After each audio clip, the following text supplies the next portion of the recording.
Matrix లెసన్లో మనం rank ఎలా క్యాలిక్యులేట్ చేయాలో చూద్దాం. సో ఇది 3/3 మ్యాట్రిక్స్ అంటే 3 rows and 3 columns. So det calculate చేద్దాం. సో -1, సో ఈ పార్ట్ తీసేస్తే 6 3s are 18, 18 minus 1 1s are 1.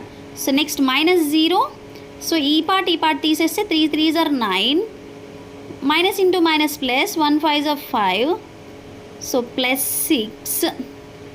ఈ పార్ట్ తీసేస్తే 3 1s are 3, minus into minus plus 30, 5 6s are 30. So -18 - 1 17, so 0 అయిపోతుంది ఇక్కడ. నెక్స్ట్ ఏముంటుంది +6 ఇంటూ 33, సో -17, 33 6 198. సో 198లోని 17 తీసేస్తే ఎంత మనకి 181. సో మనకి డెట్ క్యాలిక్యులేట్ చేస్తే ఈక్వల్ టు 0 రాలేదు కాబట్టి, అంటే నాట్ ఈక్వల్ టు 0 వచ్చింది కాబట్టి, సో ర్యాంక్ ఎంత వస్తుంది మనకి, ఇది 3/3 మ్యాట్రిక్స్ కాబట్టి మ్యాట్రిక్స్ యొక్క ర్యాంక్ ఎంత వస్తుంది